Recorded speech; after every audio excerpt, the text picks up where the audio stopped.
पहले हम अपने क्षुधातुर को भी शांत करें। क्षुधा मतलब भूख। बोले अगासुर तो मर गया लेकिन क्षुधातुर अभी बाकी है। तो महाराज गोला बना करके और कन्हैया उन ब्रजवासियों के घर का खट्टे मीठे अचार के साथ महाराज भोजन करने लगे। मधुमंगल ने कहा कन्हैया लड्डू लाया हूं अपने घर से, खाएगा क्या? कन्हैया ने कहा कि जरूर खाएंगे भाई। मधुमंगल ने कहा कन्हैया पहले मैं खाऊंगा लड्डू फिर तू खाएगा, क्योंकि एक ही लाया हूँ। और उसने उस लड्डू को जूठा कर दिया और उसका जूठा कन्हैया खाने लगे। अब भगवान की यह लीला जो अपने सखाओं के साथ हो रही है तो सारे देवी देवता भाव विभोर हो रहे हैं। वाह प्रभु, क्या सौभाग्य है इन ब्रजवासियों का। अब सारे देवी देवता भाव विभोर हो रहे हैं और ब्रह्मा जी अपनी नाक सकोड़ रहे हैं। कैसा ब्रह्म है! अरे ग्वाल वालों का जूठा खा रहा है, इसे इतना भी ज्ञात नहीं है। कहाँ ये ब्रजवासी दरिद्र गरीब और इनका जूठा खा रहा है।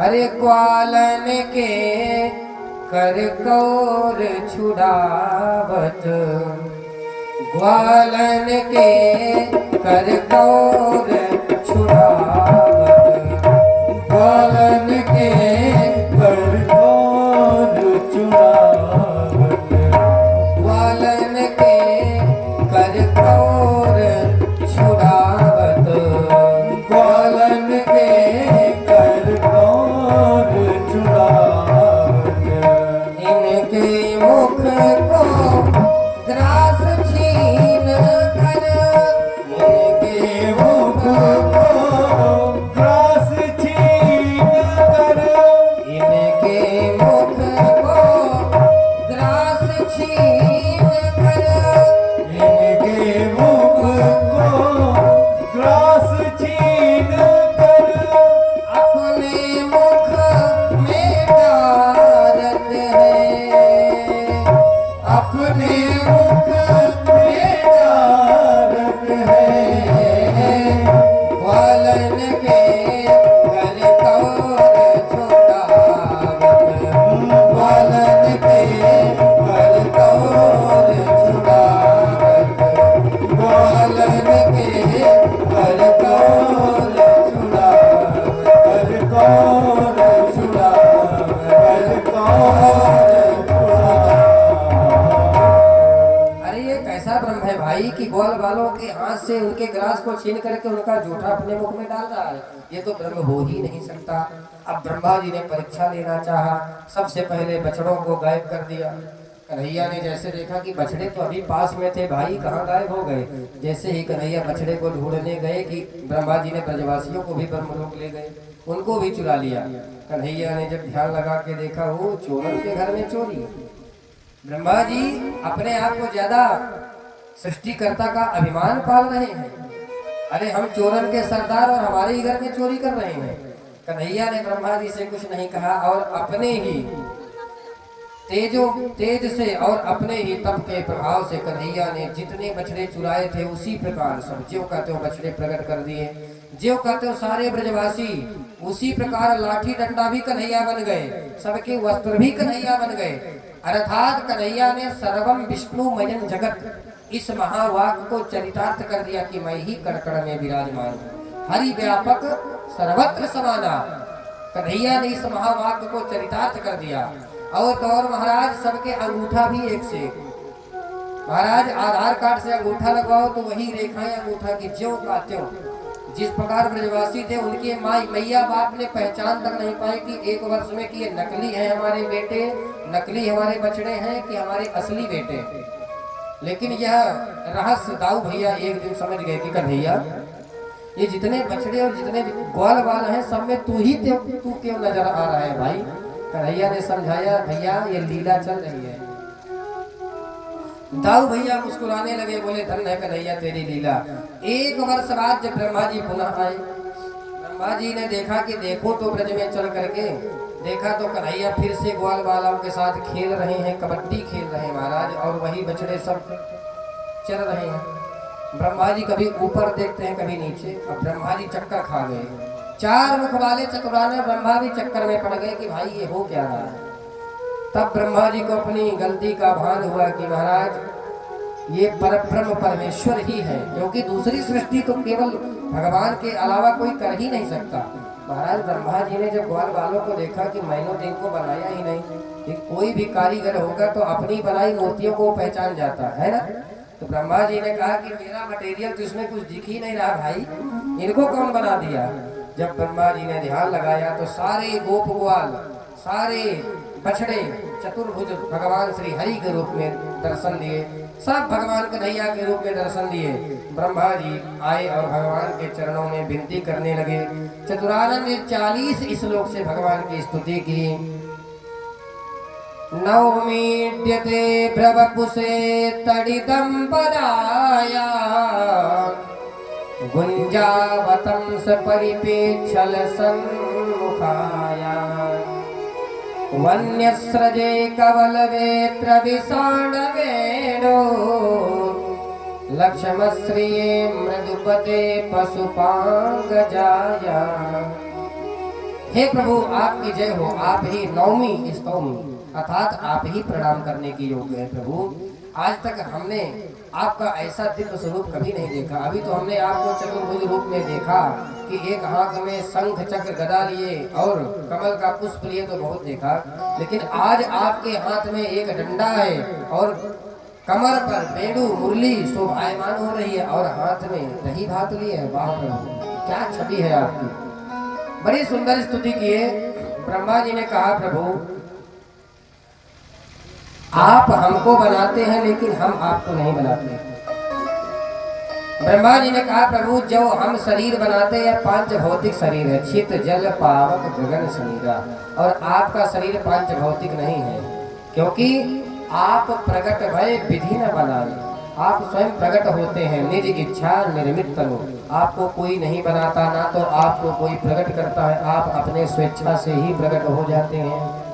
ब्रह्मा जी ने कहा चिदानंदमय देह तुम्हारी विगत विकार जान अधिकारी। ब्रह्मा जी ने बड़ी सुंदर स्तुति की, बड़े ध्यान से समझना। बोले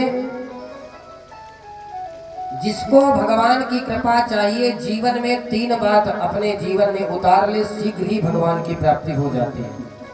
अब आप लोग की काम की चीज है, थोड़ा बड़ी सावधानी से सुने। 3 चीज कौन है? बोले तत्तेनुकंपा सुसमीक्षमाणम, अर्थात जीवन में सदैव यह अनुभव करना चाहिए, यह मानना चाहिए कि हमारे ऊपर भगवान की विशेष कृपा है, तभी तो मनुष्य का शरीर दिया। अरे किसी के पास तो हाथ पैर तक नहीं है महाराज, जमीन में खिसक रहे हैं, तो निश्चित रूप से कुछ ना कुछ तो भगवान को हमारे ऊपर दया आई और उन्होंने इतनी बड़ी कृपा की, स्वस्थ और मस्त शरीर दिया। तो इस चीज का सदैव भगवान को धन्यवाद करना चाहिए, सदैव भगवान के ऋणी रहना चाहिए कि प्रभु जो कुछ भी दिया है आपने बहुत दिया है, जीवन में जो प्राप्त है वही पर्याप्त है। दूसरा बोले भुंजान एवात्म कृतम विपाकम, जीवन में जो आपने सुख शुभ और अशुभ कर्म किए हैं उसे भोगना आपको ही पड़ेगा, आपके घर परिवार वाले कोई नहीं भोगेंगे। इस बात को सदैव दिमाग में याद रखना चाहिए कि जो भी हमने पाप और पुण्य किए हैं तो हमें ही भोगना पड़ेगा, दूसरा कोई नहीं भोग सकता उसको। इस बात को सदैव स्वीकार करना चाहिए, क्योंकि आजकल बड़ी विडंबना है कि आदमी सुख सब चाहते हैं, दुख कोई नहीं चाहता।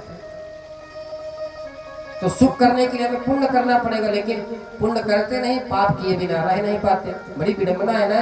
कहते हैं धर्मस्य फल नेच्छन्ति धर्मम नेच्छन्ति मानवा। कोई धर्म नहीं करना चाहता, कोई शुभ कर्म नहीं करना चाहता, लेकिन फल उसका सब पाना चाहते हैं। और पापस्य फल नेच्छन्ति पापम कुर्वन्ति यत्नतः। और दुख से सब कोई बचना चाहते हैं, लेकिन पाप कर्म करना बंद नहीं कर पा रहे हैं। तो जब पाप कर्म नहीं करना बंद करेंगे तो दुख तो जीवन में आएगा। तो इसलिए अवश्यमेव भोक्तव्यम कृतः कर्म शुभाशुभम, जो आपने जीवन में कर्म कुकर्म पुण्य पाप किया है अवश्य भोगना पड़ेगा। कभी गलती में मत रहना कि महाराज हमें नहीं भोगना पड़ेगा। बोया पेड़ बबूल का तो आम कहाँ से फूल, ये बात हमेशा याद रखनी चाहिए। तीसरा बोले हृदवाग वपुर भीर विदधन नमस्ते, हमेशा भगवान को हृदय से मन से, केवल हाथ से नहीं कि केवल शरीर को झुकवाने से प्रणाम हो गया, मन से आत्मा से भगवान को भाव से और शरीर से सब प्रकार समर्पित होकर के भगवान को प्रणाम करना चाहिए, उनकी शरण में जाना चाहिए। जब जीवन में दुख आए तो हमेशा भगवान से यही कहना चाहिए कि प्रभु आपके सिवा हमारा सच्चा हितैषी कोई नहीं हो सकता। सुनी रे मैंने निर्बल केवल राम, केवल निर्बल के सहारा परमात्मा ही है और हमारा कोई साथ नहीं दे सकता। संसार की केवल सच्चाई यही है, जब तक स्वार्थ है तब तक हमारे हैं, जब स्वार्थ खत्म तो सारा रिश्ता खत्म, सारा प्रेम खत्म। इस बात को कभी नहीं भूलना चाहिए। ब्रह्मा जी ने बड़ी सुंदर स्तुति की और ब्रह्मा जी ने अपने भाग को कोसते हुए कहा कि प्रभु मेरे को यहाँ ब्रजवासियों की खेल कूद देख करके, इनके सौभाग्य को देख करके जो ब्रह्मा की पदवी है ना, बड़ी तुच्छ लगती है। मैं तो कहता हूँ प्रभु एक काम करिए आप कि मुझे अपने बाल सखाओं में मंडली में अपने भर्ती कर लीजिए और जो मुझे ब्रह्मा का पद प्रदान किया है किसी और को दे दीजिए। मुझे अब ब्रह्मा की पदवी नहीं चाहिए, मुझे अपने संग में रख लीजिए। ब्रह्मा जी अपनी पदवी को इतनी तुच्छ समझ रहे हैं ब्रजवासियों के सौभाग्य के सामने। बोले प्रभु कितना बड़ा सौभाग्य है, आपके साथ खेल रहे हैं, आपके साथ भोजन कर रहे हैं, आपके साथ कितना सुंदर अपना समय बिता रहे हैं। महाराज मुझे भी अपनी ग्वाल बाल मंडली में भर्ती कर लीजिए। कि कर जोड़े ब्रह्मा खड़े सुनहु नंद के लाल, देहु ब्रह्म पद और को हमहु करो ब्रज ग्वाल, हमहु करो ब्रज ग्वाल। अरे प्रभु ये ब्रह्मा की पदवी किसी और को दे दीजिए, नहीं चाहिए मुझे ब्रह्मा की पदवी। हरि हम कब होंगे ब्रजवासी, प्रभु हमें भी ब्रजवासी बना लीजिए। ब्रह्मा जी ने भगवान की स्तुति की और 3 परिक्रमा लगाकर चले गए। बोले भगवान देखिए परिक्रमा लगाने का बड़े ध्यान से समझना, किस देवता की कितनी प्रदक्षिणा करनी चाहिए। हमारे शास्त्र कहते एका चंड्या रवौ सप्ता तीसरा कार्याद विनायकौ, हरेश्च तत्र सर्वत्र शिवस्यार्धम प्रदक्षिणा। अर्थात यदि किसी काली दुर्गा देवी के मंदिर में जाते हैं तो मंदिर की केवल एक परिक्रमा करनी चाहिए। कितनी? एका चंड्या। और सूर्य नारायण भगवान की कितनी प्रदक्षिणा करनी चाहिए? बोले 7। और गणेश भगवान की, गणेश के मंदिर में जाइए तो कितनी प्रदक्षिणा करनी चाहिए? बोले 3। तीसरा कार्याद विनायक। अब बोले यदि राम जी का मंदिर हो, कन्हैया का मंदिर हो, लक्ष्मी नारायण का मंदिर हो तो बोले भगवान नारायण की 4 प्रदक्षिणा करनी चाहिए। और शिवालय में शिव जी के मंदिर में जाए तो बोले आधी प्रदक्षिणा करनी चाहिए। क्यों? क्योंकि शिव जी की जो जलहरी होती है ना, जलहरी का जल का उल्लंघन नहीं करना चाहिए, इसलिए आधी प्रदक्षिणा करनी चाहिए। यदि हम उस जल का उल्लंघन करते हैं तो हमारे पुण्य नष्ट हो जाते हैं। तो वहां पर हम पुण्य एकत्रित करने जाते हैं, नष्ट नहीं करने जाते, इसलिए शिव जी की अर्ध प्रदक्षिणा करनी चाहिए। लेकिन यहाँ ब्रह्मा जी ने 3 ही प्रदक्षिणा करके चले गए। कहते हैं जब बड़ा अधिकारी ज्यादा नाराज हो तो उसके सामने ज्यादा देर तक रुकना नहीं चाहिए, इसलिए ब्रह्मा जी चले गए। अब आ गई कार्तिक शुक्ल पक्ष अष्टमी बुधवार, गोपाष्टमी का दिन से कहते हैं। देखिए और दिन आप पूजन करें तो ना करें तो चलेगा, लेकिन गोपाष्टमी के दिन कार्तिक के महीने में जो शुक्ल पक्ष अष्टमी के दिन गोपाष्टमी आती है, उस दिन गौ माता को अवश्य कुछ खिलाना पिलाना चाहिए। उस दिन गौ माता की सेवा अवश्य करना चाहिए, क्योंकि गौ माता में समस्त देवी देवताओं का वास होता है। गावो विश्वस्य मातरः। तो आज कन्हैया ने मुहूर्त निकलवा करके गौ माता का पूजन किया और सुबह सुबह ही और सीधे कन्हैया आज गौचारण करने चले गए। आज से कन्हैया गोपाल बनके बड़ी बड़ी गैयों को चराने लगे। अब तो महाराज गैया चराने दूर दूर तक जाने लगे। एक दिन महाराज गैया चराते चराते ताल वन में घुस गए। एक दिन सखाओं ने दाऊ भैया से कहा कि कन्हैया ने तो खूब चमत्कार दिखाया, लेकिन दाऊ भैया आप तो अजान बाहु हैं, बड़ी बड़ी बाहुएं हैं आप।